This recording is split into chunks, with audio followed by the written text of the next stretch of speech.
ನಮಸ್ತೆ students. So income ಟ್ಯಾಕ್ಸ್ಲಿ 2 ಮಾರ್ಕ್ಸ್ನ discuss ಮಾಡ್ತಾ ಇದ್ದೀನಿ. ಸೊ ಜಸ್ಟ್ ಒಂದು 10 to 15 ಮಿನಿಟ್ಸ್ ಒಳಗಡೆ ನಿಮ್ಮ ಟೈಮ್ನ ಸ್ಪೆಂಡ್ ಮಾಡ್ಕೊಂಡು ಇದನ್ನು ಓದ್ಕೊಂಡ್ರೆ ಈಸಿಯಾಗಿ ಕ್ವೆಶನ್ ಪೇಪರ್ನ ಆನ್ಸರ್ ಮಾಡ್ಬೋದು. ಸೊ ಸಿಂಪಲ್ ಆಗಿದೆ. So meaning of tax: it is a compulsorily payment made by citizen of nation to government for the economic development of the country. Compulsorily ಟ್ಯಾಕ್ಸ್ನ ಪೇ ಮಾಡಲೇಬೇಕು. ಯಾರೆಲ್ಲ ಎಲಿಜಿಬಲ್ ಇದ್ದಾರೆ ಅವರು. ಸೊ ಈ ನೇಷನ್ಗೆ ಅಂದ್ರೆ ಸೆಂಟ್ರಲ್ ಗೌರ್ಮೆಂಟ್ಗೆ ಪೇ ಮಾಡ್ತಾರೆ. ಸೆಂಟ್ರಲ್ ಗೌರ್ಮೆಂಟ್ ಅವ್ರು ಅದನ್ನ ಕಲೆಕ್ಟ್ ಮಾಡಿ ನಮ್ಮ ಎಕನಾಮಿನ ಇಂಪ್ರೂವ್ ಮಾಡ್ತಾರೆ. ಇದನ್ನ ಸಿಂಪಲ್ ವರ್ಡ್ಸ್ ಅಲ್ಲಿ ಎಕ್ಸ್ಪ್ಲೈನ್ ಮಾಡಿದ್ದೀನಿ, ನೋಡ್ಕೊಳ್ಳಿ students. So what are the types of tax? So 2 types of tax, ಒಂದು ಡೈರೆಕ್ಟ್ ಟ್ಯಾಕ್ಸ್, ಇನ್ನೊಂದು ಇಂಡೈರೆಕ್ಟ್ ಟ್ಯಾಕ್ಸ್. ಡೈರೆಕ್ಟ್ ಟ್ಯಾಕ್ಸ್ ಅಂದ್ರೆ ಏನು? Incidence and impact will be on the same person. So incidence burden ಒಂದ್ ಮೇಲೆ ಇರುತ್ತೆ, risk impact ಅವನೇ pay ಮಾಡ್ಬೇಕು. Example house property ಹೇಳ್ಬೋದು. ಇವಾಗ ಫಾರ್ ಎಕ್ಸಾಂಪಲ್ ನನ್ನ ಹೆಸರಲ್ಲಿ ಪ್ರಾಪರ್ಟಿ ಇದೆ ಅಂತಂದ್ರೆ, ಸೊ ಇನ್ಸಿಡೆಂಟು ನನ್ನ ಮೇಲೆ ನಂದೇ ಆಗಿರುತ್ತೆ, ಇಂಪ್ಯಾಕ್ಟ್ ಅಂದ್ರೆ ನಾನೇ ಪೇ ಮಾಡಬೇಕು, ಬೇರೆ ಯಾರು ಪೇ ಮಾಡ್ಲಿಕ್ಕಾಗಲ್ಲ. ಸೊ ಇಂಡೈರೆಕ್ಟ್ ಟ್ಯಾಕ್ಸ್ ಅಂತಂದ್ರೆ incident will be on one person and the impact will be on the another person. Example, best example is GST. So ಇದಾದ್ಮೇಲೆ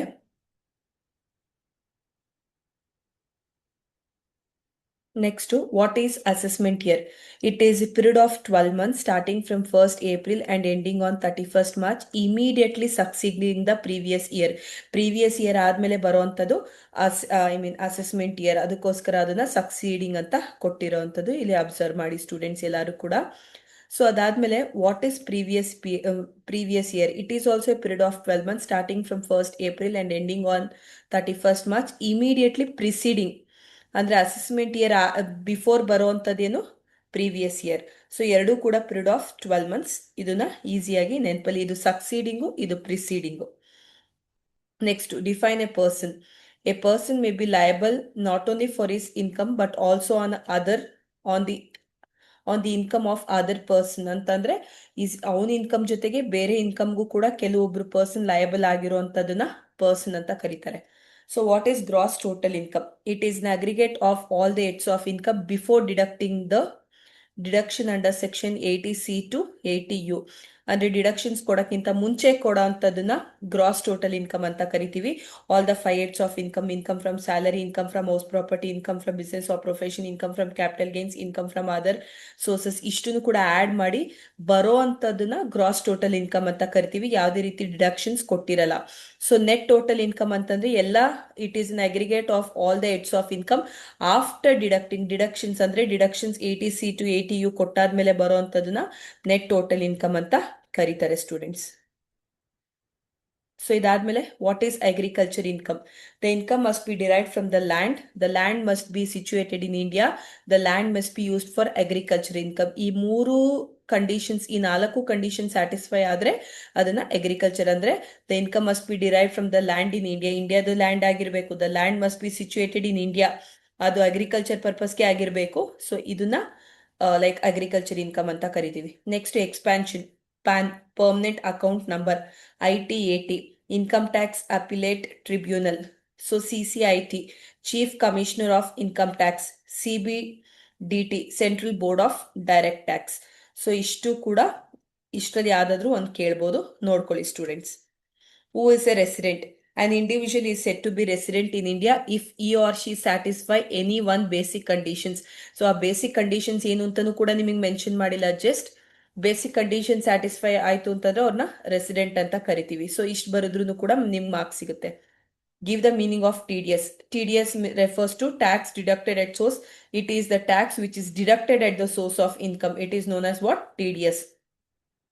So who is specified employee? An employee who is beneficial owner of equity share carrying 20% or more voting power in the employer company. Owner company, employer company li ಇವ್ರದ್ದು 20% or voting power ಇರೋಂಥವ್ರನ್ನ specified employee ಅಂತ ಕರೀತಾರೆ.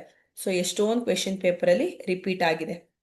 So what is municipal value in house property? It is the value of property determined the local municipal authority for property tax purpose. Local municipal authority ಅವರು determine ಮಾಡಿರ್ತಾರೆ. It estimates of your property's worth. ನಿಮ್ಮ property ಎಷ್ಟು worth ಇದೆ, ಬೆಲೆ ಬಾಳುತ್ತೆ ಅನ್ನೋದನ್ನ valuate ಮಾಡಿರ್ತಾರೆ, determine ಮಾಡಿರ್ತಾರೆ ಲೋಕಲ್ ಮುನ್ಸಿಪಲ್ ಅಥಾರಿಟಿ ಅವರು. ಸೊ ಅದನ್ನ ಲೈಕ್ ಮುನ್ಸಿಪಲ್ ವ್ಯಾಲ್ಯೂ ಮೀನಿಂಗ್ ಅಂತಾನೂ ಕೂಡ ಹೇಳ್ಬೋದು. So who is non resident? Resident ಅಂದ್ರೆ ಇಫ್ ಈ satisfy any one basic condition. Non resident ಅಂದ್ರೆ if an individual satisfy none of the basic condition, ಅಂದ್ರೆ ಯಾವ ಬೇಸಿಕ್ ಕಂಡೀಷನ್ ಕೂಡ ಸ್ಯಾಟಿಸ್ಫೈ ಮಾಡಿರಲ್ಲ ಅವ್ರನ್ನ ನಾನ್ ರೆಸಿಡೆಂಟ್ ಅಂತ ಕರೀತಾರೆ. Mention any four exempted income under section 10 of the income tax act. ಎಷ್ಟೊಂದು question paper ಅಲ್ಲಿ ಕೇಳಿದ್ದಾರೆ. Agriculture income, share of income from HUFO, refund from SPFO, share of income of a partner from the firm. So ಇಷ್ಟು 4 ಕೂಡ ನೀವು ಬರಿಬಹುದು. 4 ಕೇಳಿದರೆ 4 ಬರಿಬೇಕು. So I hope ನಿಮ್ಗೆ ಅರ್ಥ ಆಗಿದೆ. ಟ್ಯಾಕ್ಸ್ ಗೊತ್ತಾಗಿದೆ. Types of tax: direct tax, indirect tax. Assessment year ಅಂತಾರೆ ಪೀರಿಯಡ್ ಆಫ್ 12 ಮಂತ್ಸ್, ಏಪ್ರಿಲ್ ಇಂದ ಮಾರ್ಚ್. ಇಮಿಡಿಯೇಟ್ಲಿ ಸಕ್ಸೀಡಿಂಗ್ ಅಂದ್ರೆ ಪ್ರೀವಿಯಸ್ ಇಯರ್ ಆದ್ಮೇಲೆ ಬರುವಂತದ್ದು ಅಸೆಸ್ಮೆಂಟ್ ಇಯರ್. ಅದಾದ್ಮೇಲೆ ಪ್ರೀವಿಯಸ್ ಇಯರ್ ಇದು 12 months starting from 1st April ending on 31st, immediately preceding the assessment year.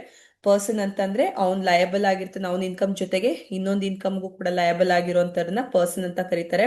Gross total income ಅಂದ್ರೆ before deduction, net total income ಅಂದ್ರೆ after deductions. ಅದು sentence wise explain ಆಗಿದೆ. Agriculture income ಇಂಡಿಯಾದಲ್ಲೇ land ಆಗಿರಬೇಕು, ಅದು agriculture ಪರ್ಪಸ್ಗೆ utilise ಆಗಿರಬೇಕು.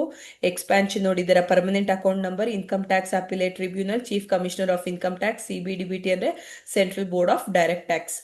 Resident ಅಂತಂದ್ರೆ ಇಫ್ ಈ satisfy any one of the basic condition ನ ರೆಸಿಡೆಂಟ್ ಅಂತ ಕರೀತಾರೆ. ಸೊ TDS ಅಂದ್ರೆ tax deducted at source, it is deducted at the source of income. Specified employee ಅಂತಾರೆ ಬೆನಿಫಿಷಿಯರ್ ಆರ್ ಓನರ್ ಕಂಪನಿಲಿ 20% ಶೇರ್ ಈಕ್ವಿಟಿ ಶೇರ್ ಇರುತ್ತೆ, ಇಲ್ಲ ಅಂತಂದ್ರೆ ವೋಟಿಂಗ್ ಪವರ್ ಇರೋರ್ನ ಸ್ಪೆಸಿಫೈಡ್ ಎಂಪ್ಲಾಯಿ ಅಂತ ಕರೀತಾರೆ. ಮುನ್ಸಿಪಲ್ ಟ್ಯಾಕ್ಸ್ ಅಂದ್ರೆ ಲೋಕಲ್ ಮುನ್ಸಿಪಲ್ ಅಥಾರಿಟಿಯು ಡಿಟರ್ಮೈನ್ ಮಾಡಿರ್ತಾರೆ ನಿಮ್ದು ಪ್ರಾಪರ್ಟಿ ಎಷ್ಟು ಬರ್ತಿದೆ ಅಂತ. ನಾನ್ ರೆಸಿಡೆಂಟ್ ಅಂತಂದ್ರೆ ಸೊ ಇಫ್ ಈ satisfy none of the basic condition, ಯಾವ ಬೇಸಿಕ್ ಕಂಡೀಷನ್ ಸ್ಯಾಟಿಸ್ಫೈ ಮಾಡಿರಲ್ಲ ಅದನ್ನ ನಾನ್ ರೆಸಿಡೆಂಟ್ ಅಂತ ಕರೀತಾರೆ. Exempted income, agriculture, share of income from HUF, refund from SPF, share of income of a partner from the firm. So next ವಿಡಿಯೋದಲ್ಲಿ agriculture income, non agriculture income, ಅದಾದ್ಮೇಲೆ house property problems ಎಲ್ಲಾನು ಕೂಡ ಆಗ್ತೀನಿ students. So ನನ್ನ ಚಾನೆಲ್ನ ನೋಡ್ತಾ ಇರಿ. Thank you students.